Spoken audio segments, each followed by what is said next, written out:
All right, hello everyone. Welcome to session 2 of the handstanding classes. Hope you guys have been keeping well and have been keeping up with your training. I know handstand is a game of time and it's a game of developing good habits. So remember at the start, don't go too hard with yourself. Develop the habit of being able to do a number of these drills on a daily basis and then slowly build up on the quantity of them. So first of all, develop that habit and then bring it up to the level you want to get it to. And also remember, it takes time. Go through your warm-ups, go through your mobility exercises to avoid any injuries and making sure that your body develops naturally, organically into the strong shape that you want it to develop. It takes time to develop those strengths that we talked about them before, so give yourself time. So with session 2, we're still gonna go back to some of the floor drills that we did in the first session, work on a little bit of a strengthening work, then we get against the wall. And we're gonna also work on entries into handstand today as well. And we finish up with some strength work. So first of all, get back to your mat. We're gonna start again working on some of the wrist stretches, always starting with setting up the foundation for your hands, looking at the hands. As we talked about it before, you want to have the hands shoulder width apart. Don't have them too wider, too much wider than your shoulder width apart. It might feel better in terms of having a wider foundation, but it requires more strength in your shoulder, so it becomes less efficient. So have the hands shoulder width apart. First two index fingers parallel together, and relax the thumb. So bring the thumb in towards the center line of the hand. Go forward and backwards. Stretch the wrist a little bit. So very similar to the drills we did previously, going forward and backwards. Do a rotation on the wrist as well. As you go through the rotation, keep the base of the wrist solid on the mat. Press down on the inside of your inside of the hands, and keep the weight pretty equally distributed across your hands. Bring one hand in facing the body. The other hand in, if you can do both hands. If not, just do one hand at a time. The whole time, I'm keeping the shoulders stacked over the wrist. If this is too much, bring the shoulders forward. If that's getting easier, slowly bring the hands back. Again, right at the start, with the warm-ups, we don't want to necessarily force the body too much. We just want to let the body know that we're going to start doing these exercises. Go left and right. So hands facing away from each other. Fingers are nice and wide. Keeping the arms straight. Come back to the center. Now we're going to work a little bit on the elbows. So we've got the hands stacked under our shoulders. And all I want to do is that I want to keep the arms straight, and I want to bring the inside of the elbows facing forward. As I bring the inside of the elbows facing forward, I notice what happens to the weight distribution across the palms of my hands. Again, I'm keeping the shoulders stacked over the hands, going forward and backwards. Just really trying to focus on that internal and external rotation of the shoulders.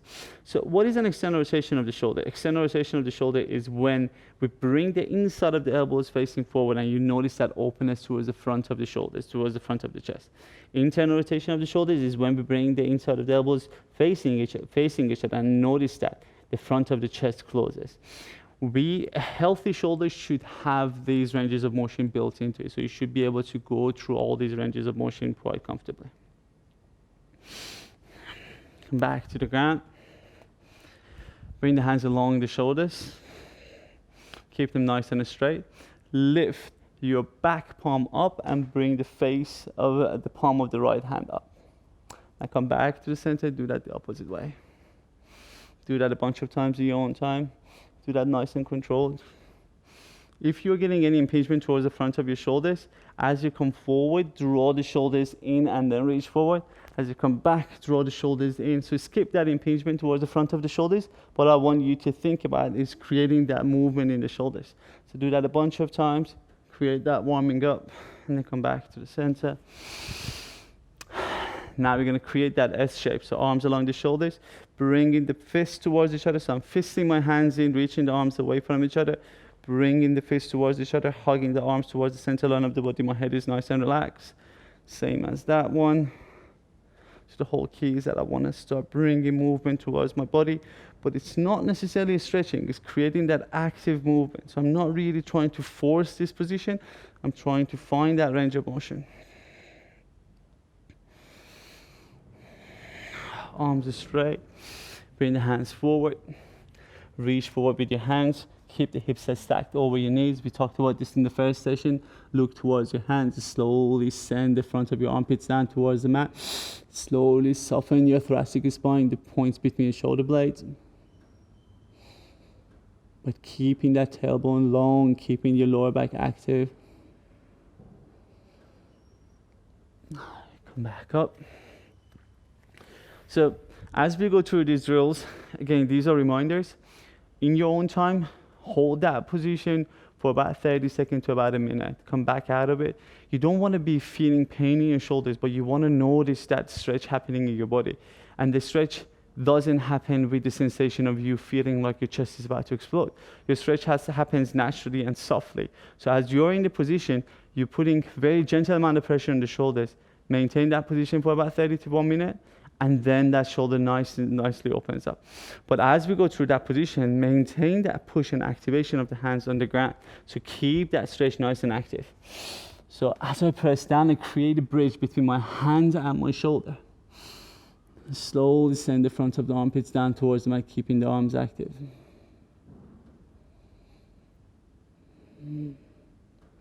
Come back up. Another thing what we're going to do, we're going to get back into that cat and cow position, but send the left arm forward, feed the right arm through, and the right arm goes through in about 45-degree angle towards the body, so creating that gentle twist towards your spine.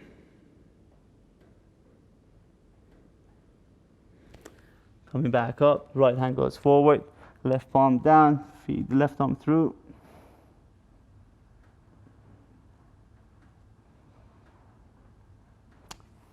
Coming back up.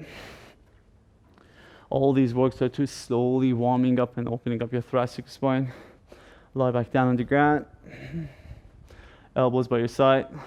Lift the front of the chest up. Keep the back of the shoulders down on the mat. Feet pressing down on the mat. Slowly activate the front of the chest up. Relax that. So here I'm really thinking about the point. So finding the sternum, the point between the shoulder blades, put that point upwards and press the top of the shoulders down on the mat. Keep breathing through the position. Keep raising the front of the chest up. Again, come back down to the mat. So follow this routine. Hold this for about 20 seconds. Come back down to the mat. Again, rest for 10 seconds and go back up. Do that a bunch of times in your own time.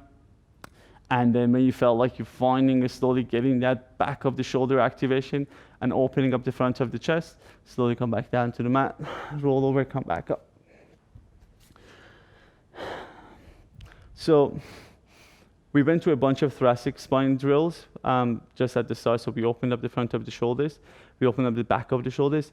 You often see with people that are office workers or people that do lots of climbing, that the upper back closes down. It's because the front of the chest gets quite strong. So we really want to be able to get a good handstand, you want to be able to open those spaces up. And again, this is something that takes time. Be kind to your body, but bring these into your practice on a daily basis. Go through these drills quite simply and really get that activation of the point between your shoulder blades. This is the point where I want to start getting activation on and be able to press the front of the chest up, chest forward. With a lot of more flexible people that don't have that upper chest strength, then they notice that the hyperextension of the thoracic spine becomes an issue for them, which in return doesn't allow them to get that activation and get solid in their handstands. With them, for those people, then getting into positions like into your planks and being able to hold the plank position with a nice engaged thoracic spine is quite important.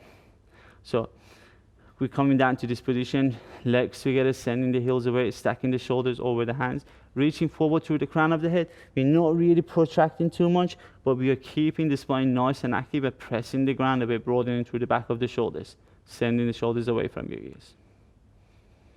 Nice, coming back down to the ground.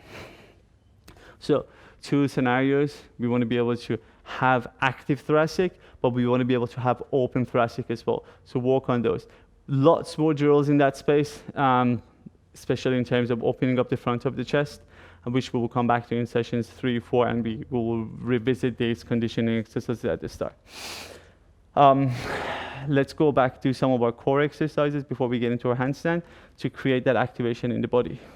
So right at the start, we're going to get into your hollow body position, keeping the shoulders just lifted off the floor, but pressing your lower back down on the floor. Check with yourself to make sure your lower back is pressing down, lengthening through the tailbone, keeping the head in line with your spine, but slowly lifting the back of the head up. So you don't want to be too far forward into that position. You really want to just be nice and hollow in that open position. Slowly send the legs away if that's an option for you. And if that's an option for you, bring the arms up above the head.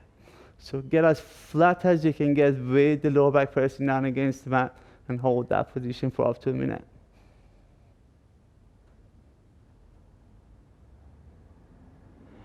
And then come back up. When I say up to a minute, no one's going to blame you, no one's going to say anything to you if you hold it for 2 minutes, so you're all good. But build up to that time frame, increase your time, have your timer handy, see how long you can hold it, and over time try to increase that time period. So that is the key that I want you to focus on. Another thing I was going to focus on is that when you're working towards developing a strength and you're working towards developing conditioning, you don't want to be out of breath. A key test is that as soon as you come out of a pose, are you able to hold a sentence? Are you able to talk? And give yourself enough time in between each of these strength development activities to make sure that the body recovers, and then you go through the second set of activities. So we are not trying to do a high intensity interval training activity here. We are trying to build a strength into our body, and a strength doesn't require you to be gasping. So at no point you should be out of breath. Next thing we're going to do, we're going to go back up into that hollow body position, but bring one leg up, arms down, bring the other leg up, arms down, and start doing that in a bit of a motion. So as we go up, arms down, up, arms down, and try to slowly come towards the leg as well as you go up and down, keeping the legs active. Do that about 10 times, so 5 each legs. And again, coming back up, you should be able to continue conversation. Obviously, you're going to lose a little bit of breath, but you have that full control over the activity. If you notice that your legs don't go up in that position, it's okay, just come up with the legs a little bit bent, but focus if you got the ability to lift the legs up straight, even if they don't come all the way up towards your body. So if they only come up there, come as far forward as you can get, and then go towards that one. So what I want to get out of that drill is keeping the legs active and being able to move your legs in one piece rather than bending it and flopping it up and down. So really getting that activation of the legs. So that's one of the key points of that drill. The next thing we're going to work on is going to be our V snaps. So arms along the body. At this point, you can bring the knees in the chest and go straight, arms back. Or if that's an option for you, then bring up straight into your V snap position. With that one again, we're going with the legs and arms straight. Find back hollow body position and then come back up. V snap is a really good strength development exercise for climbing and for anything that requires you to keep your legs under your control. Helps you develop your really strong rectus abdominis so that it's the center of the core, and at the same time keeps your hip flexors intact as well. So for all this overhanging stuff you want to do, V snaps are super key. And also they help a lot with handstands because they give you that understanding of keeping the body under control and being able to hinge from your hips, which is a key thing to be able to isolate your legs from your upper body and move the legs individually. So that's quite a key important thing for handstands. All right, next thing we're going to develop, we're going to work a little bit on, is opening up our middle splits. So I'm going to open my legs as wide as I can get them. But when I say as wide as I can get them, with control. So I should be able to press my feet down and come back up into that position and find a good position. So if you're super flexible and your legs go out of your control, bring it to a position where you can press it down on the mat and find that position. Squeeze the feet down on the ground. Notice the activation of your adductors. Keep pressing the feet down on the mat, keeping the legs engaged. Now come back down to the ground. Slowly let the feet go a little bit wider. Maybe even bring your elbows down to the mat. Let the feet just slide away from each other. Then again, come back up to the center. Squeeze the feet down on the mat. Come back up. Go back down. Stay in that low position. So when you get to this low position, again, the key is to allow the body to develop the strength for it. So when you slowly go towards opening the legs up more and more, you notice that at the end of the range of motion, then you start losing that control. So I want you to notice that when you get to about 30 seconds of holding in that position, then oppose that position and start squeezing the feet down on the mat. Try to get a little bit of control out of it. And then press the feet down as close as you can get, then come back down. Relax the feet a little bit. Stay in that position for about 30 seconds. Then begin to press the feet down on the mat. Come back up. And then slowly sit back down on the mat. So the key here is that I want to be able to find that range of motion in my hips where I got that flexibility, but at the same time I've got the strength to hold that flexibility. So the key for a handstand is that whatever leg opens up to, you got the ability to bring the legs together, open them up, and these are all the adductors that do the work for you. So you did a little bit of work in terms of opening the hips. You've done that in your own time. Take your time, take a deep breath, and then come back into the position. Hollow body position. This time as I go up, I want to bring my legs up in that open position. So I go open instead of going V, I open the legs and reach forward in between the legs. So again, do that 10 times in your own time. Try not to speak as you do the pose, and then come back up. So conditioning exercises, go through activation in the body for the start of your handstand, a little bit of a stretching, but when you do your stretching comes with activation of these poses. Then now that you're ready to get onto your handstanding, let's get against the wall, review the drills we have done, and get to the new drills we're going to work on today. So find a piece of wall, safe, make sure it's solid. It's not going to go through objects around you. Again, be careful about your surroundings. As we go upside down, remember the key for going upside down at the start is that we do not want to bend our elbows at any point. We want to keep the arms straight. Even if we are about to fall, we want to make sure that we keep the arms straight and then slowly bring our feet down to the mat. It's the key point of safety. Again, if you're not 100% solid with that, if you are not confident with it, always place a pillow under your head. And as you put your hands apart from each other, place a big bolster or a pillow between your hands to make sure that if, for example, if for any reason you landed, you're safe. So first rule, getting against the wall, hands under your shoulders, walk the feet up, get as close as you can get to the wall, keeping the core engaged. So body's soft now, legs are wobbly, legs get stronger, and now squeeze the butt together, lengthen to your tailbone. Shoulders, ears are between the shoulders, and look towards my hands, and then slowly float away from the wall. If you're not comfortable with floating away towards the wall, just keep your feet down on the wall. Bring the shoulders over your wrist, find that position, maybe bring one foot over, and then bring the other foot over. Again, really focusing on balancing only with your with your fingers and your wrists. So the shoulders everything is locked into the position. Toes back on the wall. So that was the first rule we did. We come back down to the ground. Pause in between the drills. Make sure your breath is again back to the normal. So as you come back to the position, as you come back down to the ground, take a deep breath. Make sure you're back into the normal position. And for me, this might be a lot easier than for you to be able to immediately go to the next drill. So take your time, set a timer up, take a 1 minute rest, and then go back to the next one. Next drill is the kicking up towards the wall. So with the kicking up towards the wall, hands are about a hand or two hands away from the wall, stacked under your shoulders. When we kick up, as I mentioned before, is that the key is that the shoulders is stacked over the wrist. We're finding the point of focus between our hands, and we maintain that point of focus. Don't lift the head up too much, and don't look through and then kick up and then bring the head down. Find that point of focus, stack the shoulders over the hands. The top leg that kicks up always goes up straight. The bottom leg is the leg that does all the driving actions. The upper body stays in that hollow body position. So my back is already engaged, my lower back is already tucked in, my body is clenched. So I'm pressing the left foot down on the mat, leg goes up, finding that position. As I go up into that position, I strive to keep my shoulders over my wrist, not hyperextending, not planching. So the key is to stack them over. So as I said, the people that have got really open thoracic or flexible shoulders, they've got the tendency to be in that position.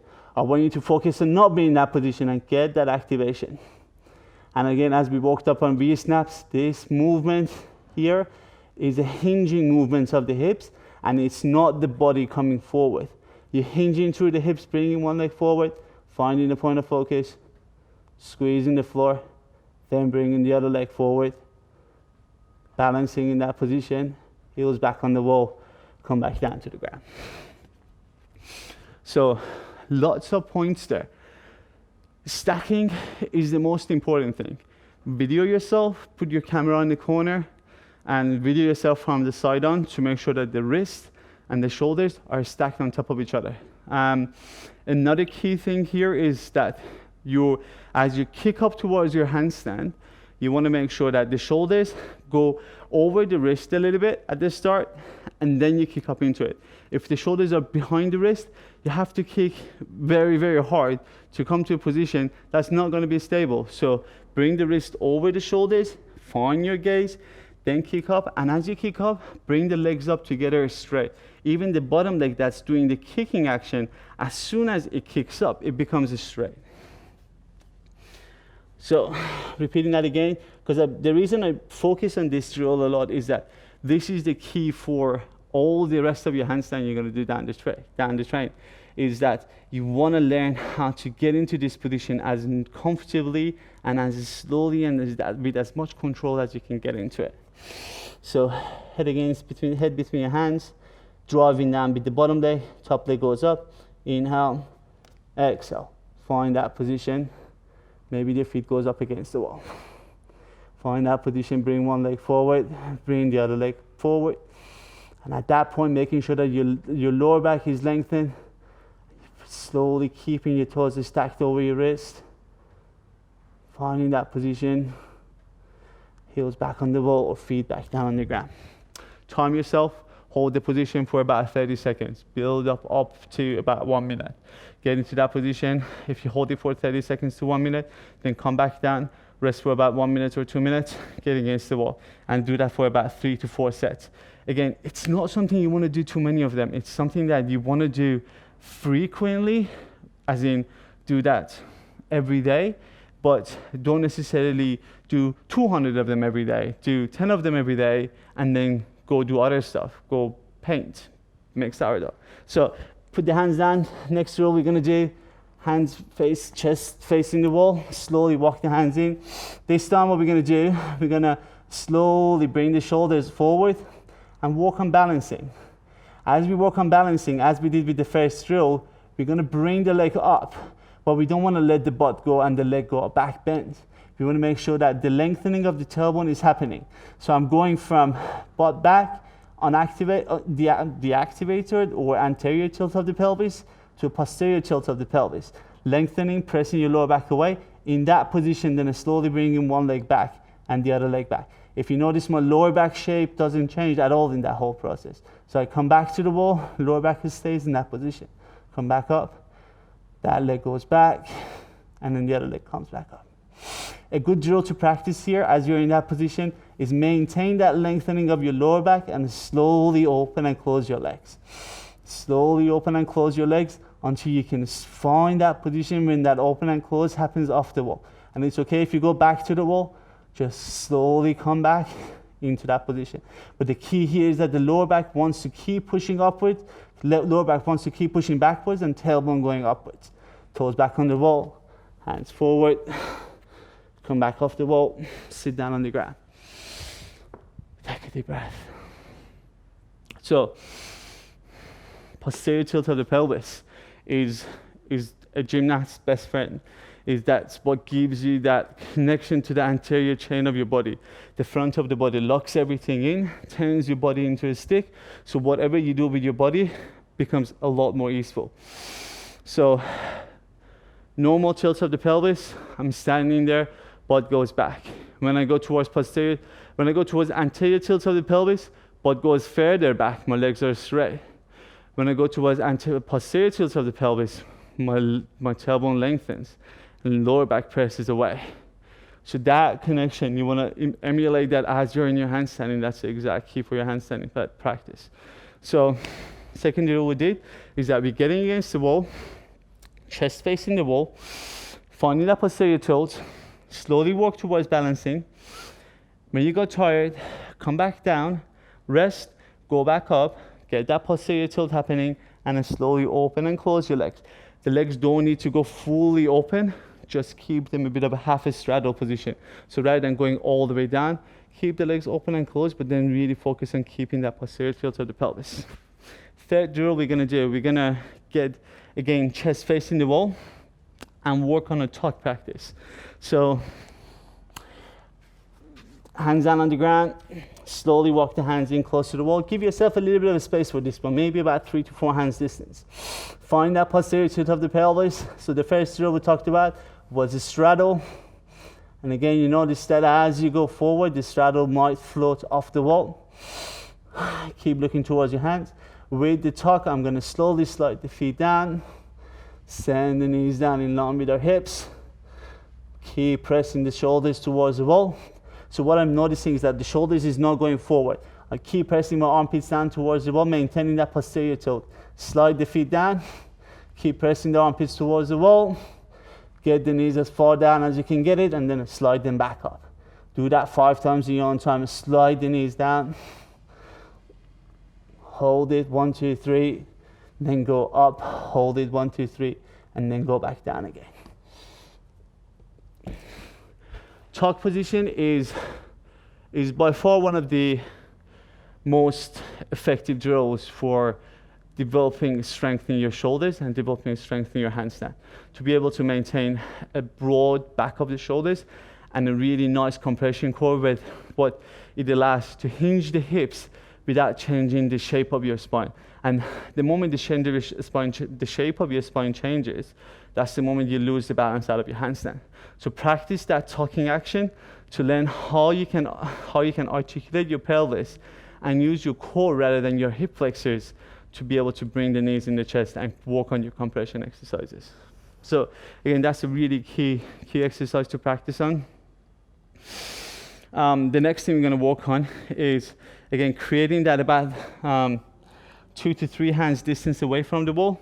This time what we're going to do is that the first drill we did, we got into chest facing the wall, got the posterior tilt happening, opened the legs up to about half a straddle, and we played with the feet sliding on the wall. With the next drill, we're going to open the legs as wide as we can get and bring the toes down, but really focusing on maintaining that posterior tilt of the pelvis.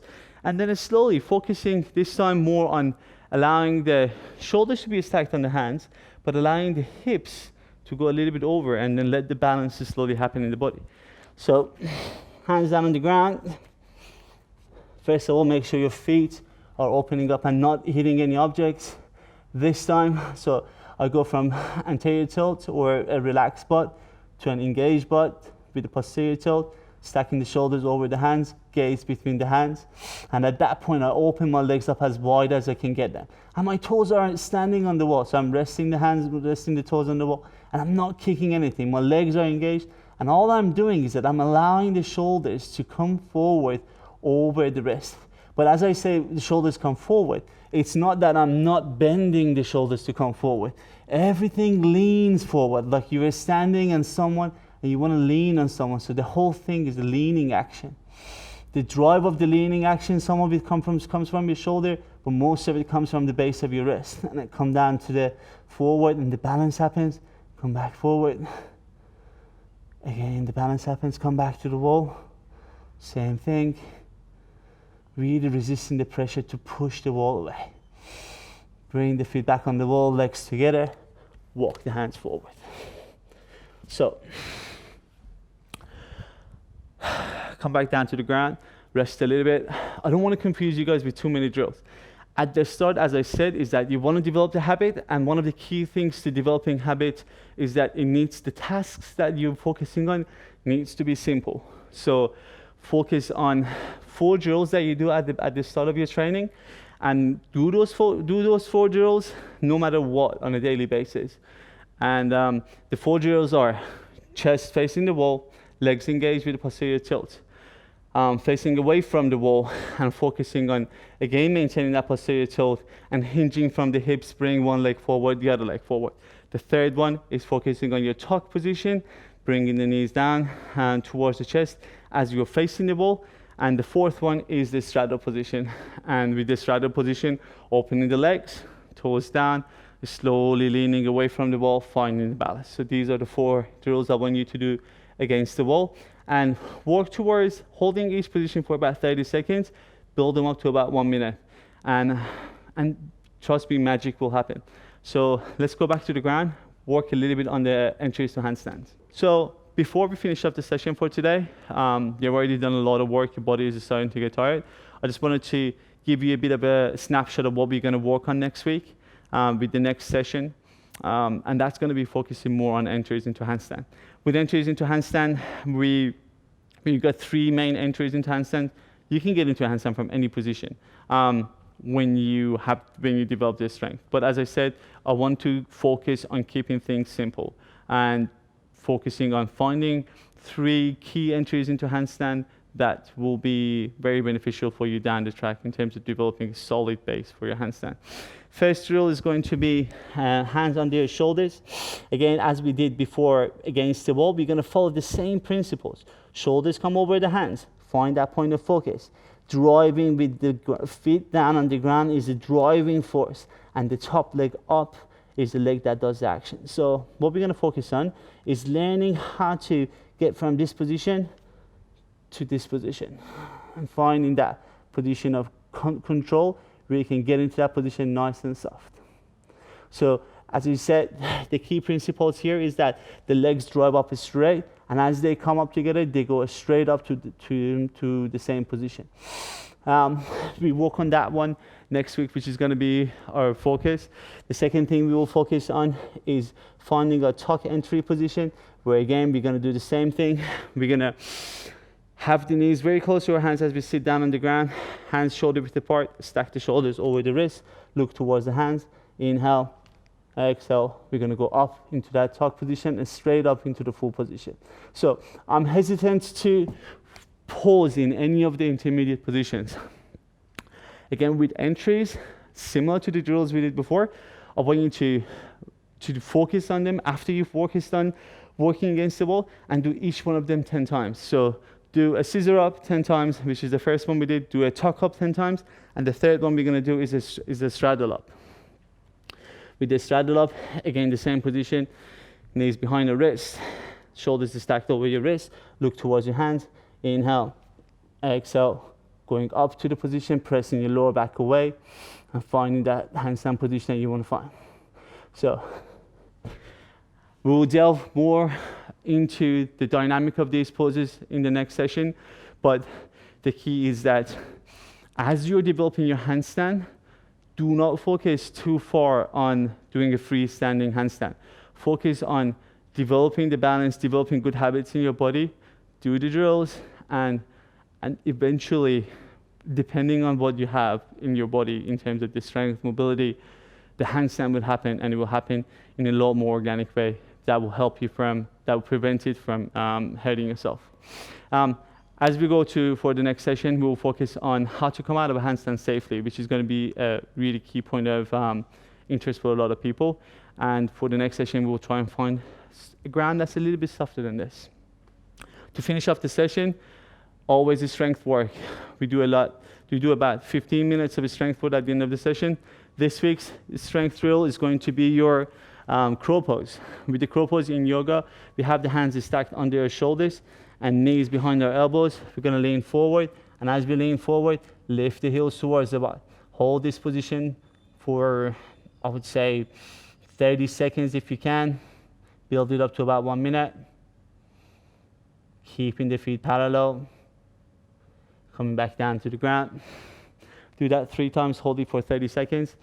Next drill we're gonna do is that the hands go towards your downward dog position. In the downward dog position, bring the shoulders forward. As you go forward, broaden through the back of the shoulders, crown of the head down to the ground, and then come back up into your downward dog position. So this is your entry for your handstand push-ups, and really slowly develop the strength for it. Drills for that is that you can go full downward dog position and bring the heads towards the hands. Doesn't really feel great on the shoulders because you're not getting that broad activation that we get for your handstand. So that broadening of the scapula, for sliding the scapula away from each other. That when we get into this position with downward dog, I bring the shoulders forward. The moment I bring the shoulders forward, I'm in the handstand position. Then broaden through the back of the shoulders even more. I look forward, slowly bring the front of the head down to the ground, keeping the forearms stacked on top of my wrist, and then coming back up. So from the side again, video yourself to make sure you're doing it correctly. Come forward, crown of the head down, elbows are stacked over the wrist, crown of the head comes up. Push upwards, the end is really important to push all the way up and then come back down. So do 3 sets of 5 of this as well. And this would be a very good, what we call it, the bent arm strength development for your handstand practice. Hope you guys enjoyed this session, and I will see you guys in the next session. Feel free to send us any questions or any videos you had that needed some commentary. Thank you very much, and keep well and safe.